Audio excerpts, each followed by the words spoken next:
Next 10th question, what is weight? మరి weight అంటే ఏంటి? దేన్ని వెయిట్ అంటాము? Pull of gravity on matter is called as weight. అంటే ఇక్కడ ఒక సబ్స్టెన్స్ కనుక ఉంటే దాని ఎర్త్ ఎర్త్ గ్రావిటీ అనేది ఎర్త్ వైపు ఇది పుల్ చేయడం జరుగుతుంది, లాగడం జరుగుతుంది. ఈ లాగడం దాన్ని వెయిట్ అని అనడం జరుగుతుంది. W is equal to M into G. మాస్ను గ్రావిటీని మనకు G తోటి మల్టిప్లై చేయాలి.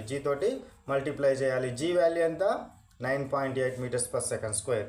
G వాల్యూ తోటి కనుక మల్టిప్లై చేస్తే మనకు దాని వెయిట్ అనేది రావడం జరుగుతుంది.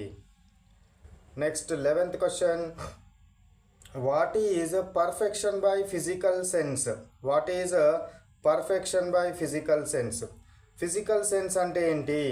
సెన్స్ ఆఫ్ టచ్ కావచ్చు, సెన్స్ ఆఫ్ హియరింగ్ కావచ్చు, సెన్స్ ఆఫ్ సైట్ కావచ్చు, సెన్స్ ఆఫ్ స్మెల్ కావచ్చు, సెన్స్ ఆఫ్ టేస్ట్ కావచ్చు.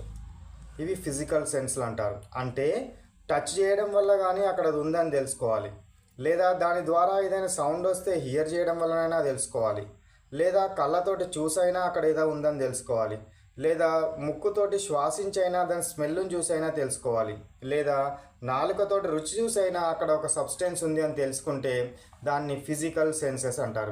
వీటి ద్వారా మన మ్యాటర్కి ఇది ఒక ప్రాపర్టీ, ఫిజికల్ సెన్స్ ఉండడం అనేది ఒక property. Next question 12th question, how matter will exist?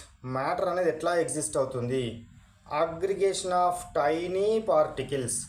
Aggregation of tiny particles, చిన్న కణాలు అనేది కొన్ని కోట్ల కణాలు కలవడం వలన మనకు మ్యాటర్ అనేది ఎగ్జిస్ట్ అవుతుంది.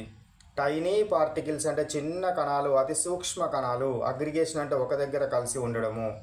సో చిన్న కణాలు అనేది ఒక దగ్గర కలిసి ఉండడం వల్ల అది మనకు మ్యాటర్ రూపంలో ఎగ్జిస్ట్ అవ్వడం జరుగుతుంది. ఏ రూపంలో ఎగ్జిస్ట్ అయింది? మనకు మ్యాటర్ రూపంలో ఎగ్జిస్ట్ అవ్వడము జరిగింది.